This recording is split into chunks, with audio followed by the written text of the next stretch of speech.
guys, and welcome to my list for the top 10 worst PlayStation trophies you couldn't get even if you wanted to. For this list, we are rediscovering some of the worst trophies from time past, back in the days of Yonder before games became unobtainable or servers went down. Even if you could get them, you probably wouldn't want to. Now, if you enjoy the video, please give it a like and subscribe to me here on YouTube. I post gaming content as often as I can, usually a few times per month, so if you'd like to see more rankings, reviews, or general game discussion, make sure you're subbed so you don't miss an upload. I also stream my trophy hunting exploits every other day on Twitch, so follow me there too if you want to see more. Anyway, without further ado, let's get to the list, and don't forget to tell me your own picks for the top 10 worst trophies you can't even get anymore. Looking for an experience as barren and dead as Christmas with the in-laws? Look no further. Mad Max, developed by Avalanche Studios and released in 2015, was based on, and brace yourself for spoilers here, the Mad Max franchise, a collection of comics and books and films and God knows what else, in which some bloke called Max tries his very best to weather a man-made dystopia, while we sit huddled in our slankets reassured that his life is definitely worse than ours. Definitely. However, unlike our day-to-day of monetizing our hobbies, wondering how we'll make rent, or feeling guilty over buying occasional small luxuries like coffees and pizza, Mad Max focuses on you dedicating time to vehicular warfare. Approximately 60% of said time, in fact, according to the developers. The other 40% of that time is grappling with frequent crashes, negotiating with bugged challenges, reloading saves when collectibles glitch, and restarting the game fresh because a collectible glitched 17 hours ago and you don't have the backup needed to fix it. It's a master oogway lesson in foresight, patience, and a tickle of masochism, because if you picked it up in the first place knowing the shit it was going to pull, well, that's on you. And if you picked it up sometime before the 31st of October 2020 and put it down to save it for a rainy day, this is doubly on you. You see, Mad Max had one single trophy and one single mechanic that required an online connection. But Mad Max doesn't have co-op or PvP, so where and how does this mechanic come into play? Stronghold trading. Stronghold trading, for the in-game challenges A Penny Saved and Dividend, asked players to collect 500 scrap and 2,000 scrap respectively, which was a passive process that for some reason needed an online connection, where you would log in daily and see that the number had gone up. There were no actual in-game actions required to get this scrap, you just had to log in daily for a few weeks to check, and eventually the challenges would register as complete. But that's not the worst of it, because the trophy up to the task wasn't for earning scrap, it was for completing all the in-game challenges, and these were really fucking janky. Some of the challenges relied on certain spawns that would stop forever when you finished the campaign, meaning you'd have to do as much cleanup as possible as you went along or you would be locked out of the trophy forever, and you would need a full restart of the 20-hour campaign to have another shot at it. Some of them, like the collectibles, were obscenely bugged and wouldn't count properly, so you'd have to save your game, pick up the collectible, check that the counter had increased by 1, and if it hadn't, reload the game from the save and try again until it worked. Once you completed every single non-repeating challenge in the game, you would unlock the trophy. So that's your first barrier to success. You had to contend with this, the idea that one trophy sat its fat arse on an absolute house of cards that could collapse at any second under its weight, while you anxiously chewed the skin in your fingers and feverishly checked that the collectibles have registered every time you pick one up. The second barrier? Like I said, you had to have an online connection, not for any meaningful reason, just so that you could passively swap scrap with other players, or at least be perceived to passively swap scrap. God knows if the game just gave you a random amount per day and told you that it was from other players. And to be clear, there is no other online element to this game beyond this Stronghold scrap exchange. This is the only reason this game would ever need an online connection. So when the servers went down, so did the passive swap of scrap between strongholds. The one challenge needed to complete the full set of challenges, the associated trophy, and consequently the platinum. But you see, this phenomenon of weird passive online mechanics isn't unique to Mad Max. It has been implemented, maintained, and handled far better elsewhere. For example, Shadow of Mordor had a similar online trophy that was equally as passive, whereby you had to kill an orc that had killed one of your PSN friends. However, when they closed their servers, they patched that trophy to still be doable offline. Mad Max devs, why didn't you patch your trophy too? If the scrap really was such a passive income, why not just make players wait an arbitrary length of in-game time? Why not fix it so that the platinum could continue to be achieved after the servers went down? Why not have had an offline option from the very start? Well, probably the reason they didn't fix the rest of the game, to be fair.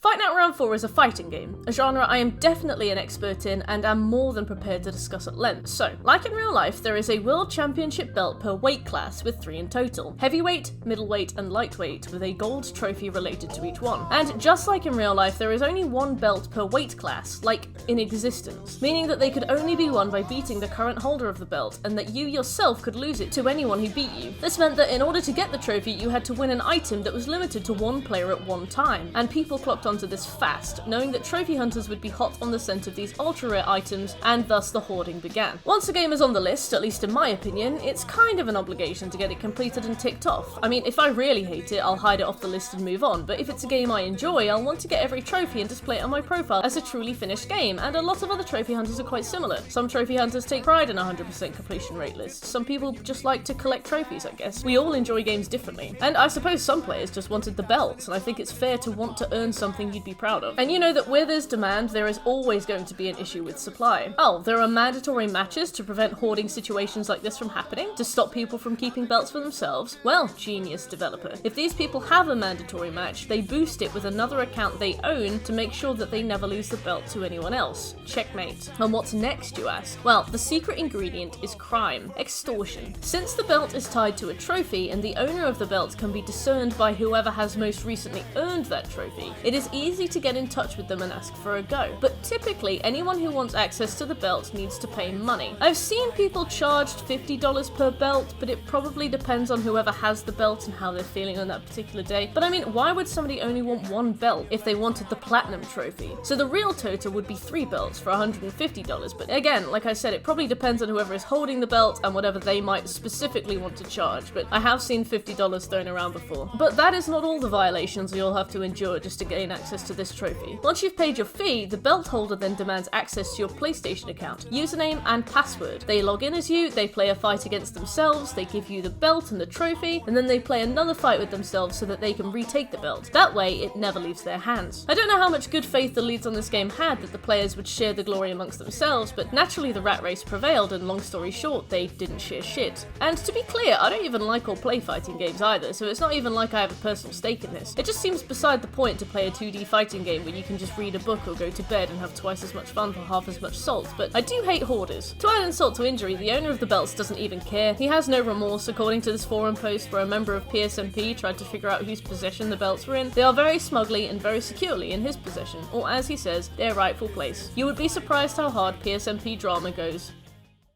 So, back in the olden times, or 2010, for those of you young enough to assume when 2008 financial crash was a physical thing, a little game came out called Dantes Inferno, and from what I saw, it was fairly underrated. Underrated in my opinion anyway. Firstly because my opinion might not actually be correct, it might actually just be a shit game that I coincidentally like. And secondly, because I only really met people who said they disliked Dantes Inferno, but those few people might not be indicative of the general feeling towards the game. It could have been really well received, I just had the misfortune of only talking to people who thought it was the worst game ever. I liked it. In terms of gameplay, the combat was basically God of War, but Christian God of War, Jesus of War. But the level design was fantastic, and it was a really solid interpretation of the Inferno, some old poem written by a guy, also called Dante, who really wanted to live out his fantasy of condemning people to hell that he didn't like even if he didn't know them. He was super bitchy, basically a medieval reality TV show recruiter. Outside of the campaign, there were some interesting DLCs. The Dark Forest, which was like a 5-minute walkthrough of some reused assets, but only set you back a couple of quid or so. Back in the day where paying a quid or so for some bare bones DLC was actually a horrendous misstep of capitalism. Cynically, nowadays, that would be quite a steal. But there was also the Trials of St. Lucia, and the Trials of St. Lucia were a brilliant addition to the Dantes Inferno family. See, the Trials of St. Lucia is a particularly special piece of DLC in that it is wildly difficult to obtain a copy of said DLC anymore, even digitally. In fact, it is only available physically. I think it's completely unobtainable on the European region store of PSN, and it might have recently become unobtainable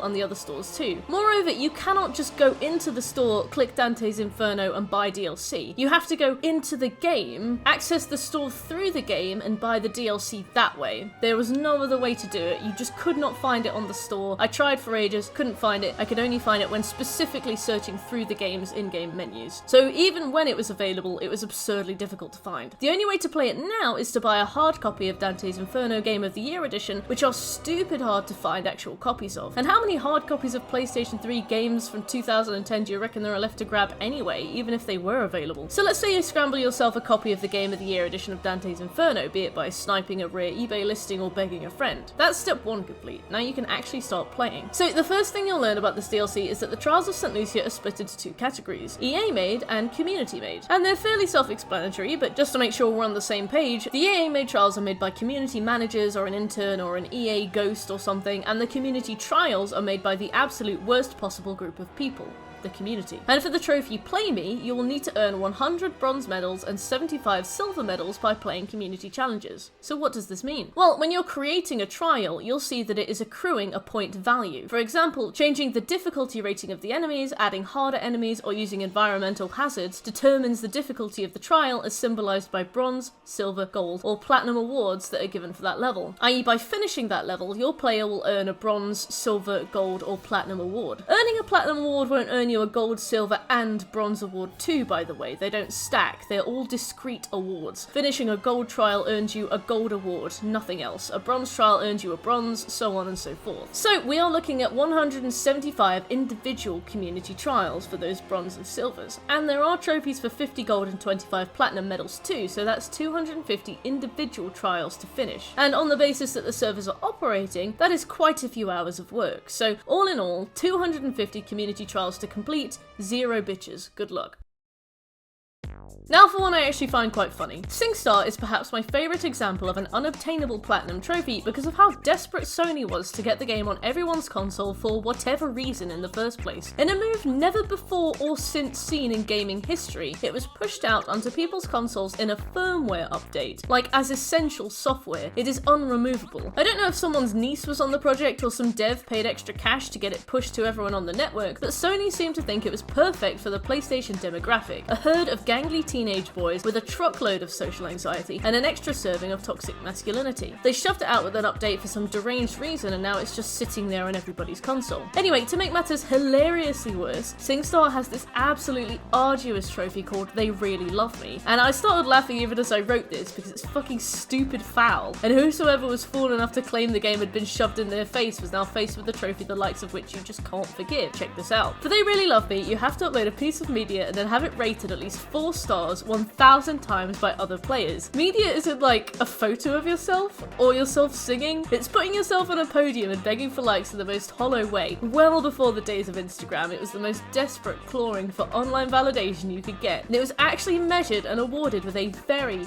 rare trophy. You really have to put yourself out there in the best possible way, best foot forward, and bare your soul in exchange for views and likes and stars. And as it turns out, the Singstar community was fucking unpleasable. Trawling through forums to understand more about the absolute trauma caused by this trophy, I couldn't help but marvel at the harshness. Apparently people were getting 1 or 2 stars on their media. Singstar media? Like who on earth was properly curating these bad boys on a scale with some kind of marking criteria, ruining people's days with horrible ratings and snarky comments? To combat this, some trophy hunters went really fucking hard. In some cases, they began a nasty grind. The general approach to this game was to make 100 Smurf PlayStation accounts, and then meet up with a group of 9 other people who also had 100 Smurf PlayStation accounts. That is, making physically 100 PlayStation accounts. Do you know how long that would take? They then go through every single account of each team member and rate the other team members 5 stars on their media, probably over the course of several hours if not days. And remember, PlayStation accounts can't be deleted, so there will be thousands of these dummy accounts just floating around in the ether now thanks to Singstar. A lot of people didn't want to make the waste, so they tried some hilariously clever methods, like min-maxing public acceptance. In a time before TikTok or Instagram algorithms or SEO, people on PS3 were hard at work figuring out the perfect formula to get their shit rated 5 stars. Apparently using franchise brands and outfits like Stormtrooper outfits from Star Wars got the best points, but cost real money, and the trophy describes them as expensive, so God knows what they actually cost. Moreover, the media included you, like as a person. Some trophy guides recommended showing off a special talent, which is about as vague as anything goes and like twice as sexual, but it basically meant putting yourself in the spotlight of a spitefully wicked crowd, like singing at a school talent show or presenting your project back at school in front of the class, or just doing anything at school. I think my school time trauma is showing. Either way, this trophy would take literally years if done naturally, as you were left at the whim of both biological and otherwise methods. The biological, whoever saw your profile and cared enough to rate it, and the cyborgical, the algorithm burying it under most recent and most liked. The game was released for PS3 in 2007, and there was a weird glitch in 2009 that they had to fix as people couldn't rate things anymore, and then the servers closed in January 2020. So you had about 13 years to get the trophy, but even so it was hardly guaranteed. I mean, you'd hope to have the trophy by then, but Lord knows.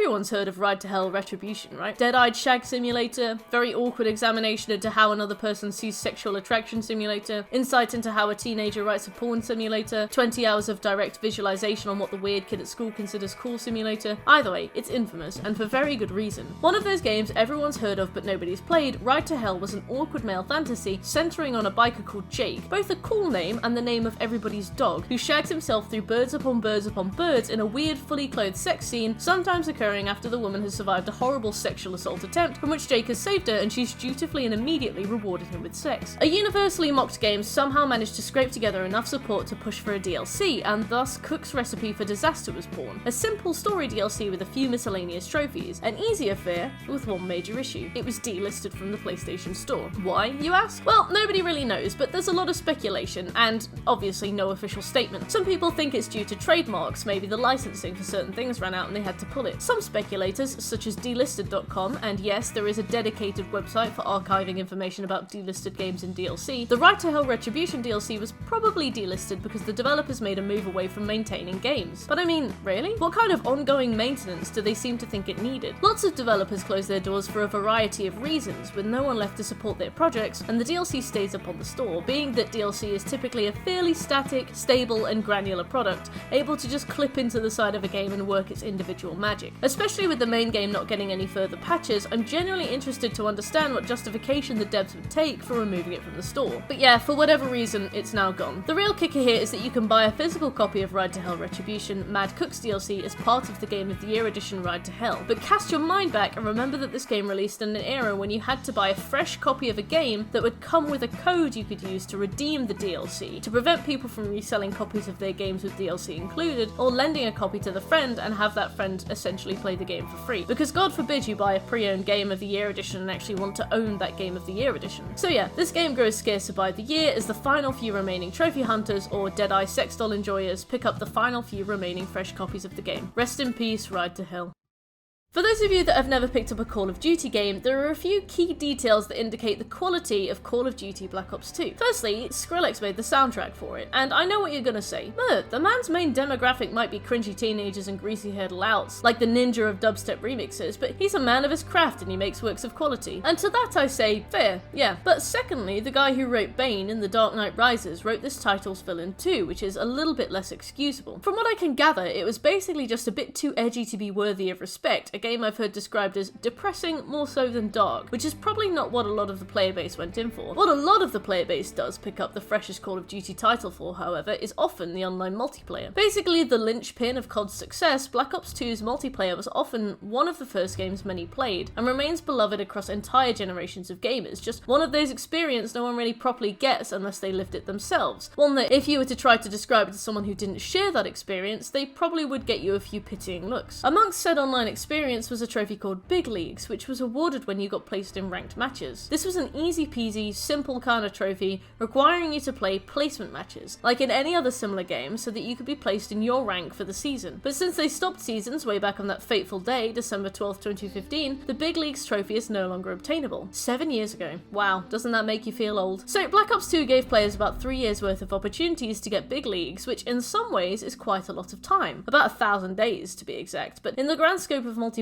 online, in a world where Red Dead Redemption's online player base is still thriving 12 years later, it's a surprisingly meek sliver of time to grab a fairly easy trophy. So anyone who started their list before said shutdown will now have an unobtainable platinum trophy forever on their record. But Mert, I hear you ask. This list is about the worst trophies that you can't even get anymore. What was so bad about this one? It sounds fairly easy. You would be right there, straw man, but there was much more to Call of Duty Online experience than just earning your spot in a ranked multiplayer mode. Call of Duty Black Ops 2 had peer-to-peer connections. What's a peer-to-peer connection, you ask? Well, in the most basic possible terms, it means that instead of all players connecting to a server and playing together, players connected directly to one another. And the thing about peer-to-peer connections is that they bring with them a fair share of DDoS attacks and doxing. Ranked was sweaty, period. People tried hard, they wanted to win, and placing at higher and higher levels started to raise your chances of running into another player with a Wireshark. And what's a Wireshark? Wireshark is a PC software that, in the roughest possible terms of explanation, helps you see all outgoing connections on your router and since Blops was peer-to-peer, you'd directly be able to pull information about all the other routers your connection was pinging. From this, you could pull their IP and use it to make their lives miserable. Most of these shady folks would DDoS, denial of service attacks, and just knock you off your connection and boot you from the game, which would register as a loss on your end. That's the best case scenario. The more unstable of these individuals would dox you, where they would take your exact geographic location directly from your IP address and proceed to do whatever they wanted to do with it. And in the worst case, they would swat you. Swatting was an absolute epidemic on Black Ops 2, to the point where one individual, who will remain unnamed, but I'm sure a swift Google search might help you, would take requests from salty children to swat other innocent players. Only one day he got the wrong house and an innocent man was killed, landing said swatter in prison for life. So yeah, there was a certain risk-reward to the Big Leagues trophy, I have to say. Nowadays, if this trophy pops on your list, it's obviously modded and your account will be flagged as a result on PSN profiles. Even if you joined a public lobby and had all of your trophies popped for you automatically by hackers, that's on you, your responsibility. No chances, no whitelist, but also, quite kindly, no swatting. It was the humble year of 2017 when one of my university housemates proudly came up to me after a long shift at work and told me, "I know you like getting trophies, so I picked up Resistance 2 and grabbed you a few easy ones. I loved that game when I was a kid, so I ran through the main quest again on your account and a bunch of trophies popped." "Nice," I said, very happy to hear it. "Thanks very much." Little did I know. Resistance 2 is a sci-fi first-person shooter released, shockingly, after Resistance 1, which, from what I saw, went down pretty well. I played Resistance 2 through once on the hardest difficulty. I mean, I had to, after my housemate got bored 4 hours into his own playthrough and dropped the game forever, leaving it for me to clean up. I enjoyed it a bit. It was pretty bare bones and certainly dated by the time I came to it, but it was straightforward and manageable. Honestly, I thought the hard playthrough stuff would be the pain of it, but little did I know. Little did I know that the servers had long since gone down. So after a few on and off weeks of playing through a game I honestly couldn't care that much for, I finished my collectible run and my hard mode run and my miscellaneous kills and booted up the multiplayer. Or I tried to boot up the multiplayer. See, I was trying to play the game in 2017, which is probably my biggest mistake there, or my housemate's biggest mistake, but it's hardly something I could bring up in the group chat, because the servers had been down since the 8th of April 2014, and this breeze block of an unobtainable is now sitting squarely on my list, never to be finished again. I did a bit of reading into it too, and hilariously, Insomniac didn't announce that the servers would be going down until April 4th, giving panicky PS3 players 4 days to grab all the trophies in the game, and they were grindy. Considering just one of those trophies required 10,000 kills in ranked, it's not hard to imagine that PS3 players began some desperate round-the-clock grinds for a trophy they likely didn't get in time. In fact, they also needed to get 1 million XP from ranked matches, which also likely was not doable in 4 days. Neither was the finish 5 missions with a full team of 8 trophy as part of the cooperative campaign. Like back at school when you'd get 5 assignments from 5 different teachers all due tomorrow, there's just no chance and you'll probably have nightmares about it years later. Well, yes, the majority of the cooperative campaign can be played offline solo, it's stupidly hard. Long before I made the decision to finally hide this game off my list forever, I gave it a go and I couldn't even finish one mission by myself. So yeah, Resistance 2. I wouldn't recommend it.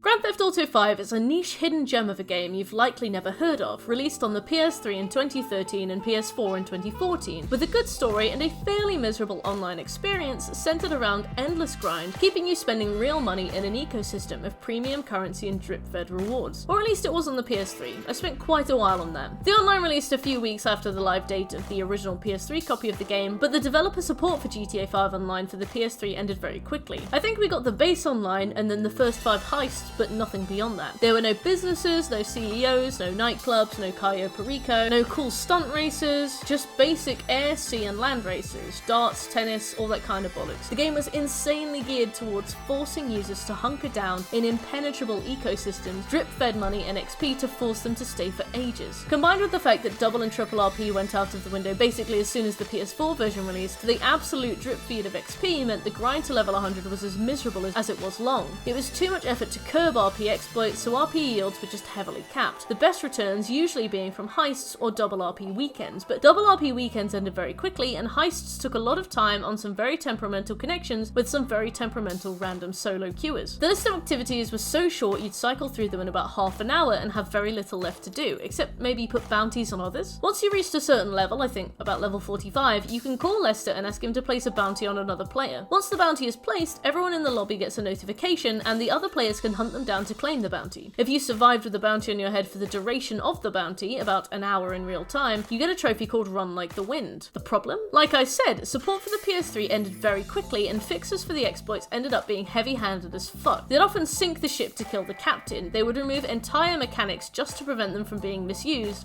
or slap hard caps on RP on jobs to stop you from ever earning good yields no matter how well you did. And the icing on the cake here was that the PS3 version of GTA Online had an epidemic of hackers. What was one of the ways they exploited the game, you ask? Well, by putting bounties worth millions of dollars on other players, and then killing them to claim it, thereby inflating their in-game bank accounts, and within a moment being able to afford anything the game could offer them. Personally, I don't mind. The PS3 Online was stupidly limited. There were so few money or XP generating mechanics that trying to earn any amount of money would take days if not weeks, and saving up to afford things was often a miserable way-in of risk and reward. So what if everybody else was knocking about in nice cars? We didn't even have the Oppressor on PS3. There was absolutely no advantage they'd have gotten by getting a nice plane or submarine. Whatever makes your experience easier, in my opinion, is no issue to me. It's not going to affect me. You having the nicest house doesn't stop me from having the nicest house. PS3 didn't have facilities either, so it's not like I was looking at an onslaught of orbital laser cannons. You know, you do you. No, said Rockstar. Whilst everything might be priced at millions of dollars, I want you earning 700 XP per job, 1500 if you win or do well, and by the way, to reach level 100, it's 1.5 million. As for money, we've maxed $10,000 per job, 200 grand at a push if you're doing heist finales. We've patched absolutely every way for you to earn money quickly, and as our final move in GTA Online, we're going to patch the bounties exploit. And how will you do that, Rockstar? Well, by removing them, of course. That's right, in about a year since GTA's PS3 release, bounties were completely removed from the online rather than just fixed, because of their vulnerability to exploitation. The online limped on until December 2021, desperately dragging on the sad economy within, and then died. Run Like the Wind had long been unobtainable, and with it,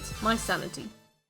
The Portal series is as beloved a franchise as Half-Life, and as beautifully oh my god how old am I as Half-Life 2, since you mention it and a bunch of Zoomers ask you if you're talking about that retro puzzle game. Probably because they're both made by Valve, which itself hasn't produced a game since chickens had scales, but still. Released originally as an apology for a late release of Half-Life 2, Portal was a runaway success, featuring your voiceless character Shell and the famous omnipotent GLaDOS, working through a trial of physics puzzles, one after the other, with hilariously cynical narration and super curious connotations. Portal performed better than Valve ever thought it would, earning it a re-release on the Xbox and PlayStation 3 in the Orange Box collection, alongside Half-Life 2 and Team Fortress 2, and eventually earned itself a sequel for all platforms, simply named Portal 2. Building on the previous really well, both puzzle-wise and story-wise, with a beautiful satisfying ending, Portal 2 introduced a co-op mode where you and a partner took on the role of an orange robot and a blue robot, who co-op together to fulfill puzzles and discover the end of their own little story, accompanied again by the lovely GLaDOS. It's really fun and it's really brilliant that was built from the ground up to actually be a co-op story rather than some tacked on bollocks multiplayer. It doesn't reuse puzzles or voice lines from the main game like you would expect, and like Valve would probably really easily have gotten away with considering their reputation, but it creates a whole new campaign from the ground up that adds flavour to the main story. It is literally half of Portal 2. If you only play the single player, you are genuinely only playing 50% of the game. One trophy, Professor Portal, asked you to play Portal 2 with someone who had never played the game before, meaning you needed to find a friend with a PS3 who didn't already own the game and either buy it for them, with the express intention of boosting the trophy together and then maybe just abandoning them to finish the rest alone, which is kind of a rude reason to buy somebody a gift, or because they're also a trophy hunter and therefore they would also need to buy a copy for a friend or neg them into buying it themselves to continue the cycle. It's the weirdest Ponzi scheme of a trophy I've ever seen, like getting people to buy a copy of Portal 2 so that you can get the trophy, so that they can convince someone else to get a copy of Portal 2 so that they can get a trophy, and so on and so forth. It's kind of genius when you think about it.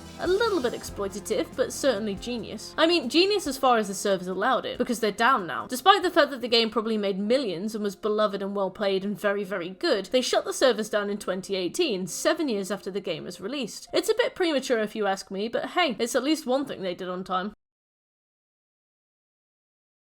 Max Payne 3 is fairly famous for having an utterly gruesome platinum trophy. Even without the multiplayer grind, it has a filthy New York Minute hardcore mode. Beat the game in one shot without dying under time constraint. Permadeath playthroughs aren't too bad, especially one that allows you to play on normal difficulty, but permadeath on the PlayStation 3? Without that big black shoebox blowing itself to smithereens? Hell no. Sitting at 0.9%, it's easy to see that this trophy is the gatekeeper to the 0.82% platinum. And now that the servers are down, you can bet that even less people are going to be pumping bumping those numbers anytime soon. Because even if they did get the New York Minute Hardcore trophy, even if they did drag themselves through that horrible gauntlet of pain, they'd have the online to contend with. Specifically the online grind, since every game of the era had to have an associated online grind trophy. See, this online grind trophy was called Training Complete, and Training Complete asks that you get to level 50 on the Max Payne 3 multiplayer mode. Unlike many online multiplayer grinds of the era, this can actually be done offline via playing Chapter 4 on the New York Minute or Score Attack modes. However, this chapter must be played 620 times to reach level 50, which you know would take like 100 hours. So it's recommended to splice in a bit of online multiplayer whenever possible to alleviate the absolute grind. I mean, 620 times doesn't sound like an unbearable amount, but thinking I had to redo Misty Ruins on Code Vein 80 times for the Exalted Reputation trophy and that still took at least 15 hours, can you imagine grinding for over 100 hours instead, just the same level over and over again, just to reach level 50 in an online multiplayer? There's probably faster ways, namely actually doing the multiplayer, but at least this is guaranteed, if not absolutely miserable. So now, if the New York Minute mode isn't enough to deter the wily trophy hunter from attempting this platinum trophy, the knowledge that the 100 plus hours of online grind is completely unobtainable is sure to keep them well away. What a shame.